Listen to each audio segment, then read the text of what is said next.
Another injury. I'm like, what is going on with this team that just won, and yet like there's all this talk about injuries and how they won despite all of their challenges. And to me, that language about comeback and these injured players, that resonated with me as far as what we've been watching politically. Donald Trump literally was injured, almost killed.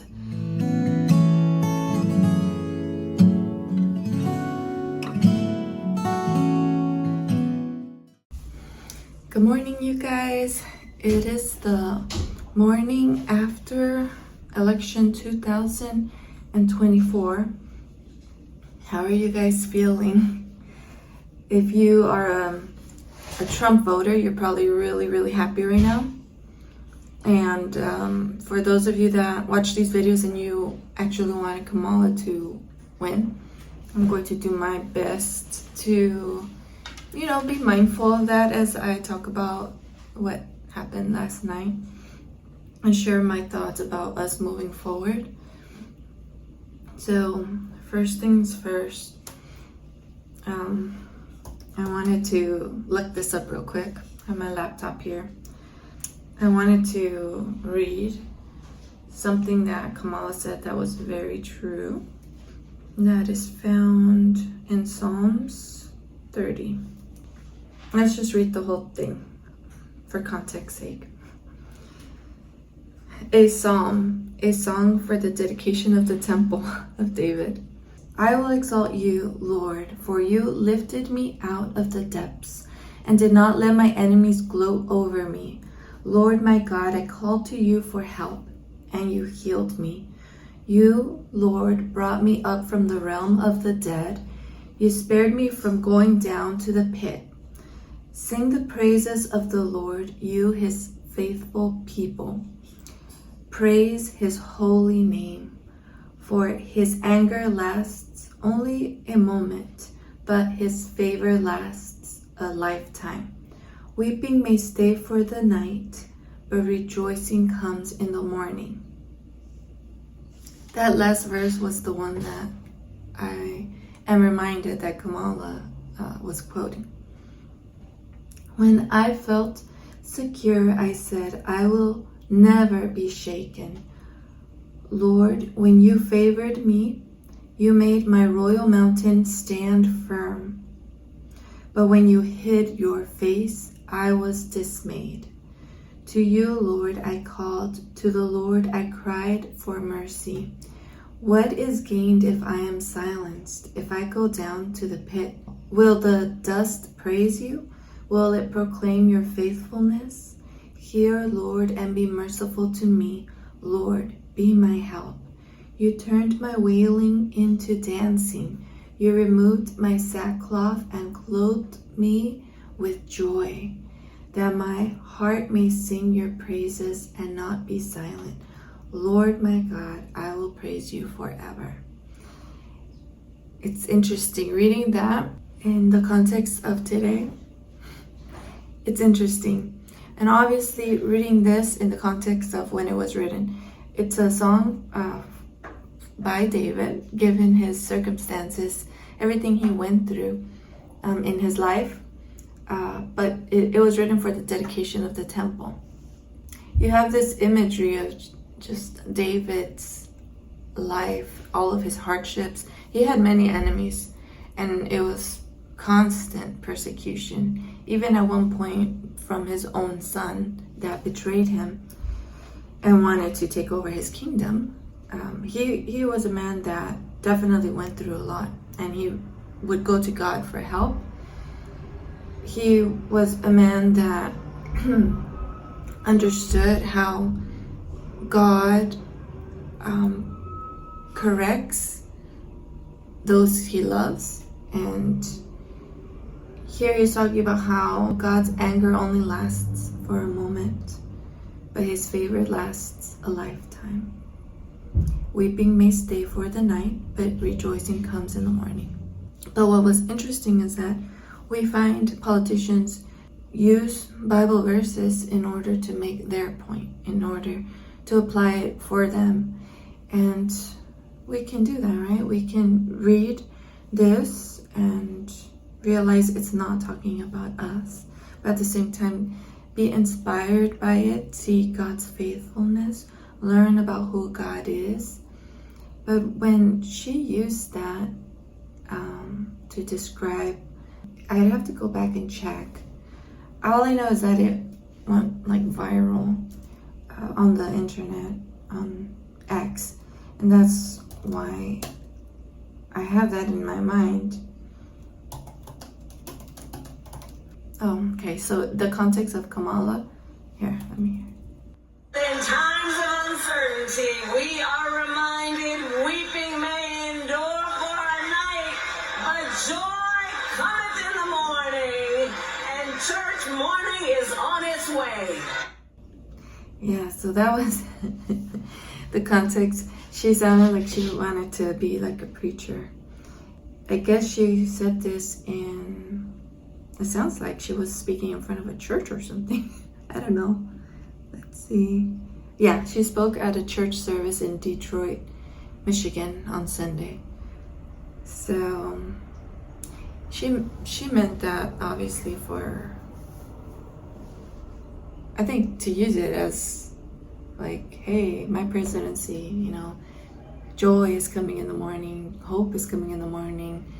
It's interesting, we find ourselves here on this side of the election, and a lot of us do feel joy, not because Kamala won, but because she lost.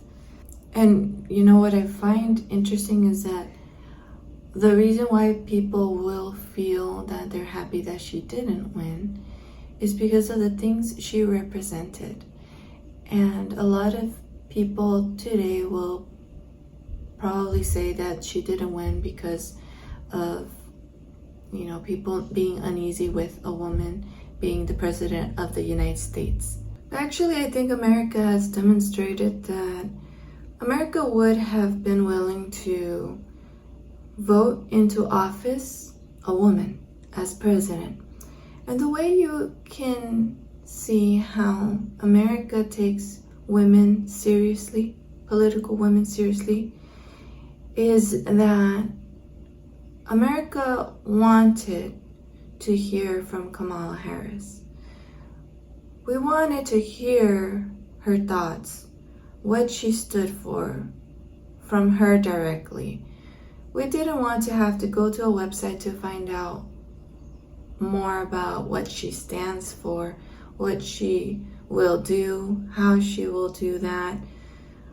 We wanted to hear, why are there things that you're saying now that you didn't hold to back then? We wanted to hear more than platitudes. And when we didn't hear these things, when we saw that she would not take opportunities, podcasts, for example, interviews, that just seemed to make it clear that this is someone that is not competent or that is hiding something, not trustworthy. Obviously, millions of people disagree with what I just said because of the voting numbers. Yesterday, I spent all evening on the Google. I didn't know where else to go, so I Googled electoral votes 2024, and I followed the map there. What I'm looking at right now, and I believe they're still counting the votes. What we have as far as right now, it's interesting how they keep changing colors. We have Kamala Harris has 66 million votes and Donald Trump 71 million votes. I guess both sides will think, how can anyone vote for Kamala? And the other side is probably thinking the same thing, like, how can anyone vote for Trump? That's a reflection of how we consume information about politics. Depending on where you live, you absorb a lot of your information about politics, politicians through your culture, or what you listen to on the news. If you're always listening to CNN, you have your CNN notifications, you're going to be fed information about politics in a certain light. Or you listen to constant conservative podcasts, you're constantly just hearing about how amazing Trump is and how terrible Harris is. And it's like we become detached to the rest of the United States. Like, well, of course, they're going to vote this way because these are the reasons. That was kind of my experience yesterday. I actually posted on Twitter. Let me go there. You know how people were giving their predictions? The way I thought of what I thought was going to happen was that, and we just won a championship, the Dodgers, the Los Angeles Dodgers. And so I have that in the back of my mind still, having watched those games, that World Series, the way that they had to, really fight for that victory, and how, as a Dodgers fan, I felt so afflicted often because it just felt like, oh, it's gonna slip away from them. There was one person, the day that the Dodgers won the World Series, we were at my daughter's soccer practice, and I was watching on my phone, and all of us, the Dodgers had lost badly the game before, like by a lot. And so this time I think that's why some Dodgers fans were probably thinking that they were going to lose this one too. And so there was one parent in particular that just like stopped watching because of how the game was going, and just didn't expect that they were about to win the World Series in like a few innings, Just to say that that's how it felt as a Dodgers fan. Like, just it was so, it could just slip right from your fingers because the other team is capable, and even though you're pretty sure you have the advantage, you've demonstrated that you're very capable of winning the World Series, but you just feel like you can't be overly confident that they are going to win it. And so literally me, until the last strike, I was able to like celebrate, And the same thing kind of happened here with the election. Even like the people that I was watching the commentary of Daily Wire for the first, I want to say the first 1 or 2 hours, that little by little some of the poll results were starting to come in. Some of the websites were saying it started like here and here and here, that the percentage of favorability, the prediction was that Trump was going to win it. The people were so hesitant, they didn't want to celebrate before, they were cautious. And that's how it was. It wasn't until a certain point that people started being like, oh my gosh, I think we're going to win this. And there were so many different factors. Anyway, I'm here on my page, and I guess I might as well read it. Let's see. I posted a lot about this because that's what we're living in. My prediction is that we are having a Dodgers type of election with Trump supporting players who have been running injured by their country in one way or another and are still going to make every opportunity count in their favor. It will come down to the last vote, and we will hold our breath until the last minute. I would love to be pleasantly surprised if it will rather be a quick and obvious victory for Trump, and I would be unpleasantly disappointed if Yankees Kamala actually take it from Dodgers Trump in the end. Let's win again, Dodgers. And obviously quotations on the Dodgers and Yankees. I retweeted Insurrection Barbie on Twitter.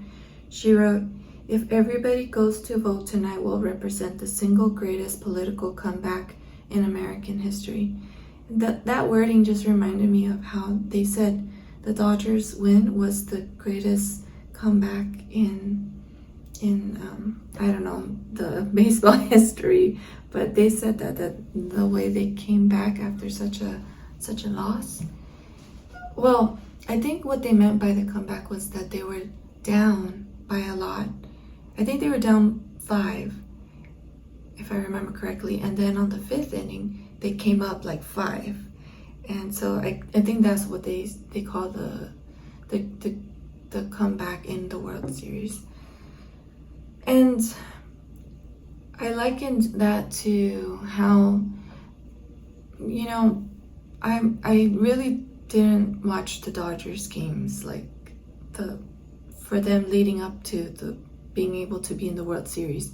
So I was just here getting information, honestly, in these games, especially the last one when they were like receiving their trophy. There was a lot of talk about this player being injured, and this guy Freeman, he had been injured for a while, and so they were able to treat him, and he did amazing. He became the MVP of the Dodgers because of how well he played. And there was another guy that was expected, I don't know how much, but the Dodgers really invested in him financially, and he was actually injured, and he got even more hurt, like during a game, one of those games.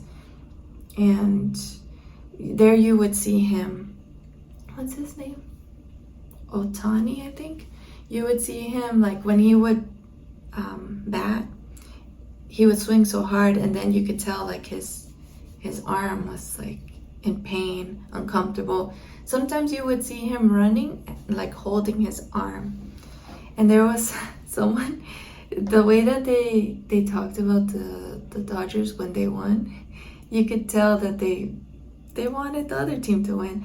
And so one of them talked about how, did they really get their money's worth with this player? And it's kind of like, well, that's a little insensitive, because this guy, he actually, you could see it in the other way, that look at how amazing he kept fighting, he kept trying despite his injury, And even like a manager, I think, spoke, and also another injury. I'm like, what is going on with this team that just won, and yet like there's all this talk about injuries and how they won despite all of their challenges. And to me, that language about comeback and these injured players, that resonated with me as far as what we've been watching politically. Donald Trump literally was injured, almost killed in that failed assassination attempt. And then another tried to kill him in his golf, what do you call it, golf place. And I just keep thinking, may God protect him still, because in the same way that they were trying to stop him from becoming president, there are crazy people out there that would want to stop him from entering, the office, the White House. Even we have a history, an American history of people going after the presidents, even as they are president in office. So we need to continue to pray. And it's not just because of Trump, But if you're a Democrat, you should want there to be peace in our country. You should want our leaders, even our opponents, to run safely, to not be hurt, you know? I felt like Trump was a player that had a lot of challenges. Everything he went through in the court, and I think he still has a ruling in a few months. I don't know how that's going to play out. Now that he's the incumbent president, I don't know what happens. It just seemed, on this side, there are some people that are concerned that the United States is going to turn like the UK and, you know, their problems, or in other countries where you go to jail because of the social media posts that you do, or you pray, or within a vicinity of I don't know what, like with regards to abortion. And these kinds of things are scary, and I think that's why we should feel joyful that our country is not heading in that direction, that we have a candidate that, despite everything that was claimed about him, it's going to be someone that I'm going to say he's very moderate. He's not like a super right Republican at all.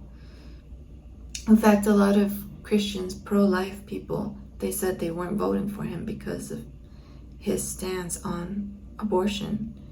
We have people that identified as Democrats, libertarians, or was it independent? John F. Kennedy Jr. Is it John F. Kennedy? We have people that don't hold super conservative views that are going to be working in the administration. How crazy is that, right? I don't know. What's his name? I have him. Okay, here he is. Yeah, Robert. Oh, okay, I said it wrong. It's Robert F. Kennedy Jr.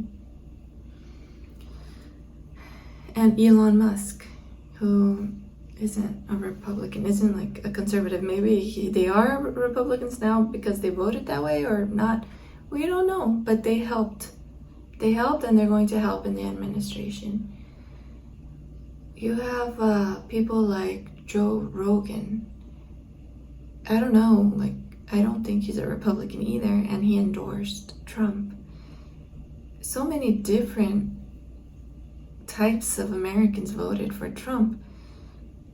And I think a lot of us know that things are going to get better. Because it's not just the person, Trump, but it's the team, you know, around him. And not just that, but it's, sure, he has his flaws, Trump, but, you know, you really have to listen to how will they use their power.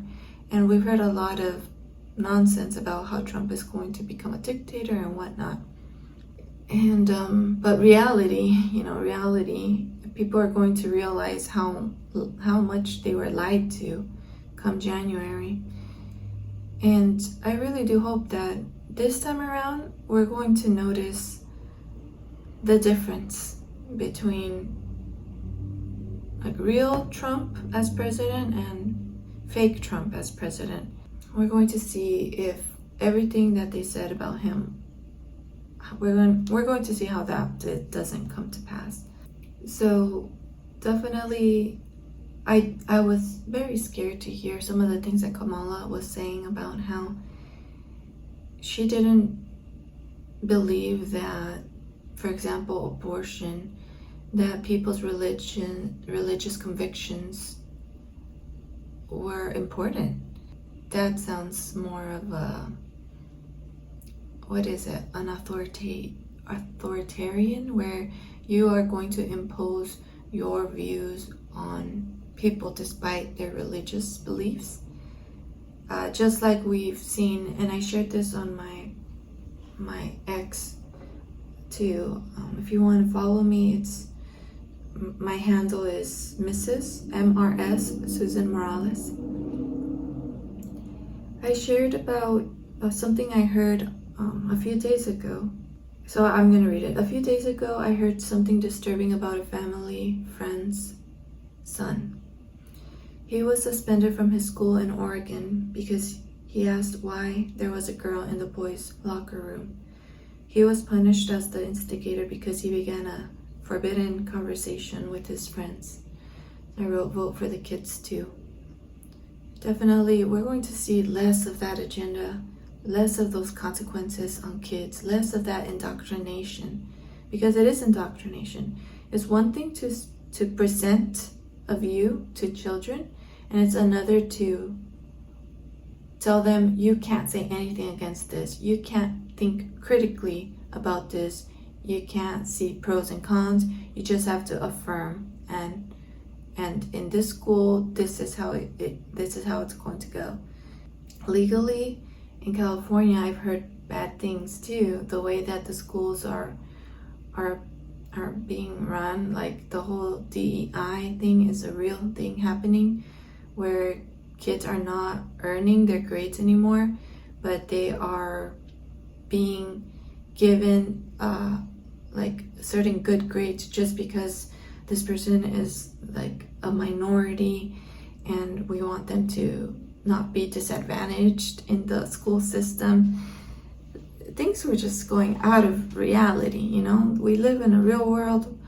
The DEI thing, the view that you don't earn things, but you have to be handed help in this society because it's against you. That's just not reality, and that's something that Kamala was pushing big time.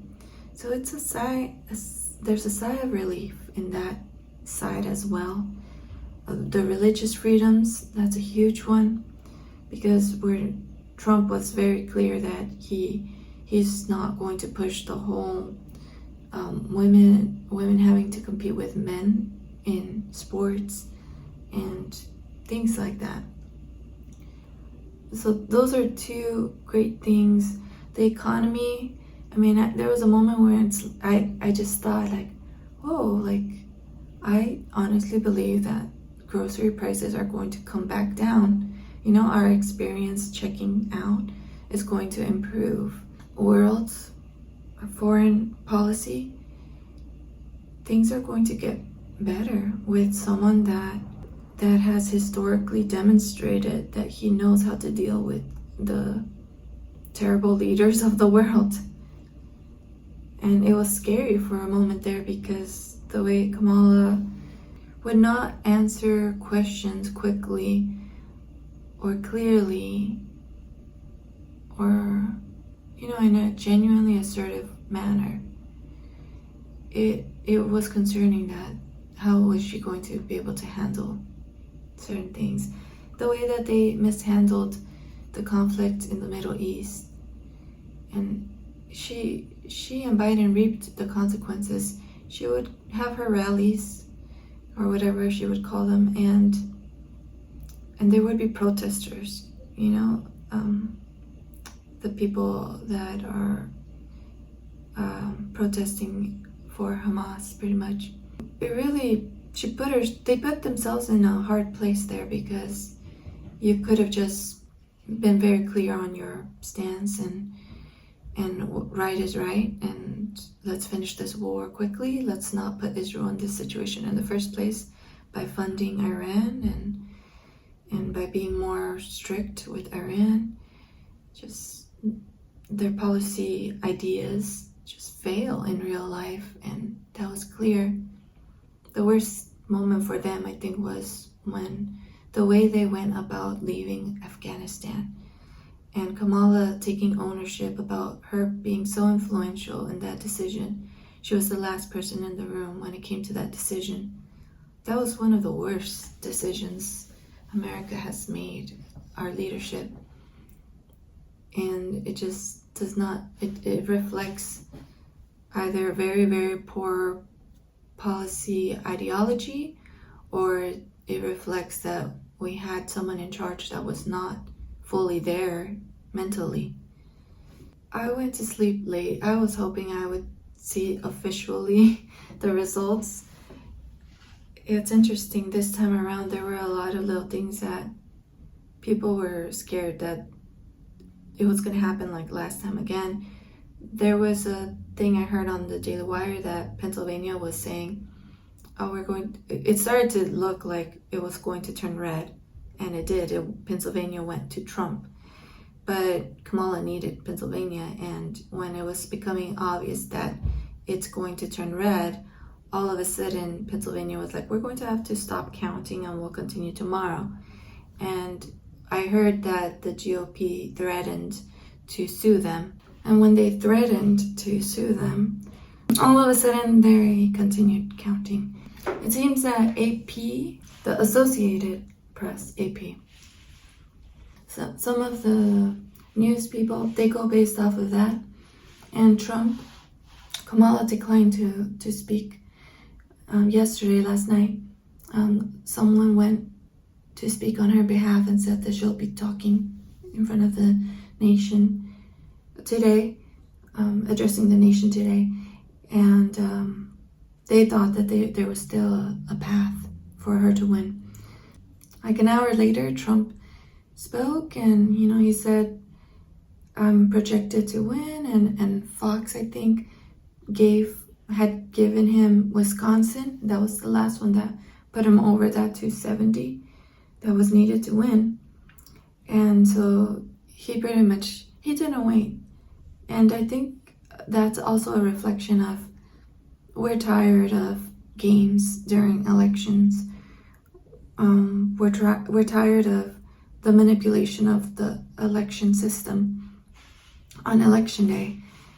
And so nobody, like, at that point, as soon as it was clear that Trump had enough of a projection to win, like, there was no more waiting. And Trump just went out there and pretty much said that he won, in other words.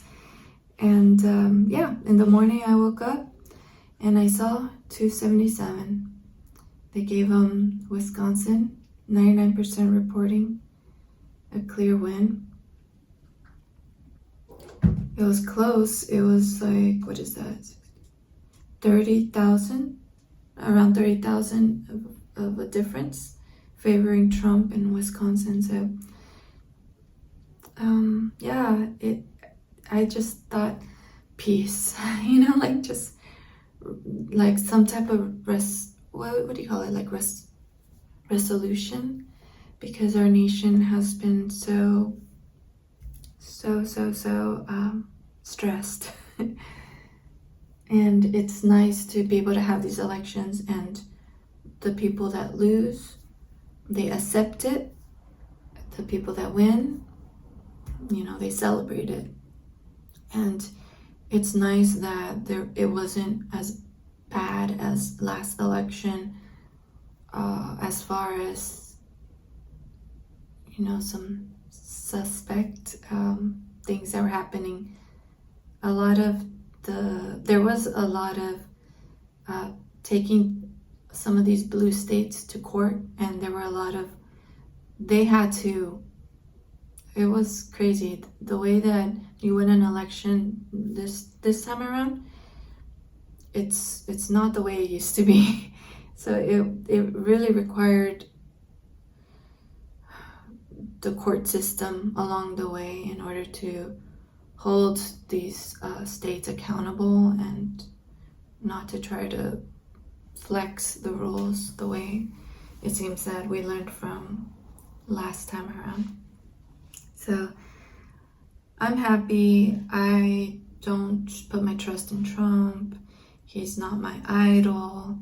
He's still a flawed man. I pray for him that if he's not a believer, that God will help him to come to faith, that he will put his trust in Jesus Christ, and that will, that's the only thing that can really change us.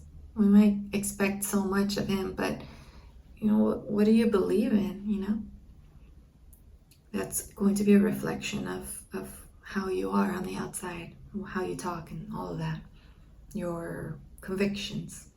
Yeah, I thank God, because he wouldn't even be able to be the president if God didn't protect him those 2 times.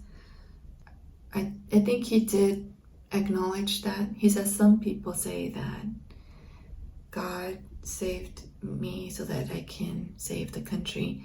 And I can see how people that hear those kind of comments, they will be like, oh, that sounds cultish, like, oh, you guys are thinking that Trump is your savior, Trump is going to save America. It's just the little things, I think, like the language can come across that way, and there are people that can follow Trump in a cultish way. But like, I was thinking, like, every state in the United States has their reasons for why they would want Trump to win.